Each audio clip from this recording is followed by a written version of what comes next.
Okay, I'm making this video just to start, just like at the beginning of my trailer build out. The first thing I'm going to do is I'm going to show you the outside of the trailer, because this is one of these trailers that's kind of special. And if you see on the side, forgive the video, we almost had the GoPro, but we couldn't find the charger, so this is on the phone. But see on the side of the trailer, it's no fasteners. And it turns out that the walls are not like typical, you know, like 1.5 inch by 1.5 inch or whatever they use, square tubing with like plywood on the inside. It's like steel kind of corrugated stuff, and then they glue on this glossy stuff on the outside or whatever, and it's pretty neat. I like it. The warranty is better than the other one. Don't get so close.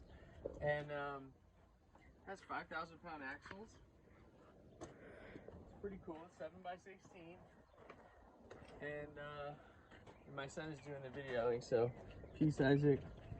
And anyway, so then I bought the Paulk I saw Ron Paulk videos, and then I bought his little drawings, and I did basically what he shows, and you can see on the inside. And maybe this video will be really handy for people who buy this kind of trailer and they're trying to figure out how to attach to these. I'm sure guys that do this sort of thing like me are going to come up with their own way, but I'll show you the way I did it. But here's my one half, almost, of my Ron Paulk style. Thank you. Boxes. The only thing I did different than him is I think these were wider, and I just made them just slightly less than 16 to like maximize the sheets. Also, I did not use 3/4. I used 5/8. So if you look here, like the bulkheads of the cabinetry are 5/8, but I felt like it doesn't really matter. They're laminated anyway. You only end up with a few that are all by themselves. But if you can do 3/4, do it. I would have. My local McCoy's did not have 3/4 BC. I don't know if he even used BC. He probably used something even better than that. But I used 5/8 BC, and it's worked fairly well. I bet the 3/4 is a lot flatter and probably easier to work with. And then he used 1/4 or something here. I used the cheapest thing I could find was kind of this melamine coated with this little weathered rustic steel MDF. And this was the cheapest thing I could find. And I feel like it works pretty good. I had some plywood that didn't really work out. It was really like wanting to wave and stuff. So MDF really works good for there. You know, hardboard, whatever they want to call it. Masonite. Maybe that's actually Masonite instead of MDF. Maybe I should be calling that Masonite. Probably it is.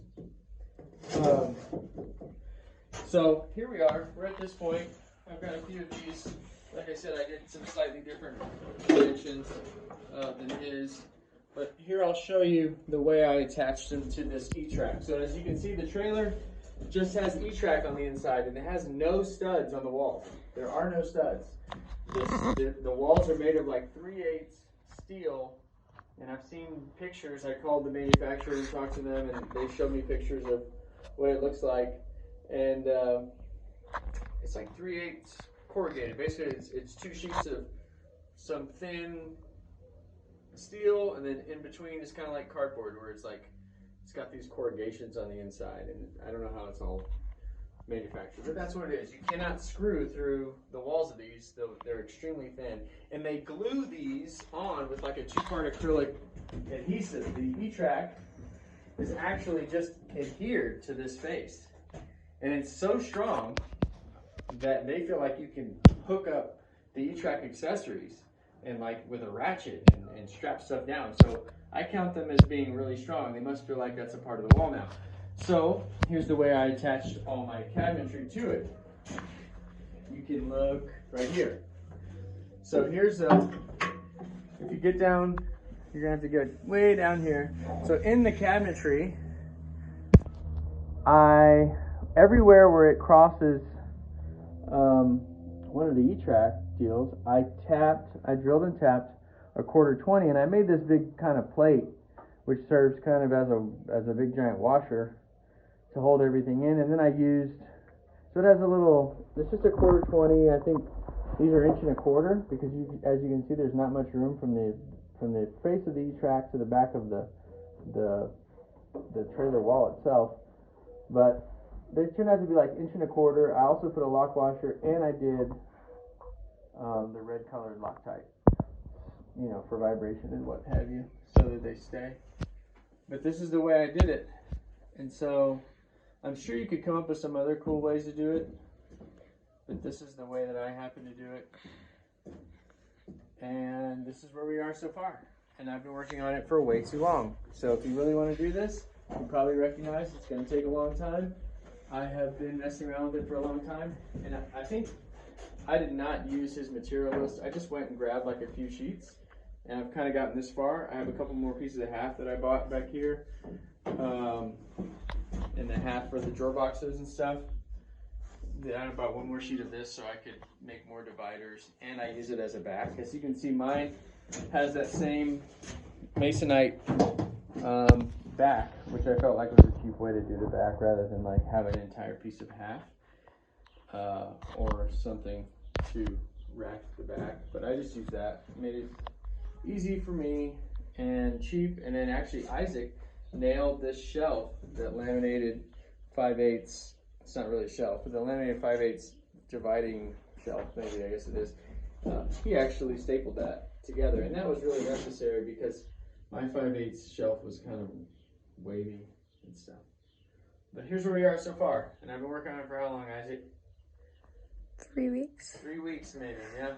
3 weeks, kind of off and on. Obviously I haven't been out here like 8 hours a day, but this is it. Other than that, I really like this trailer.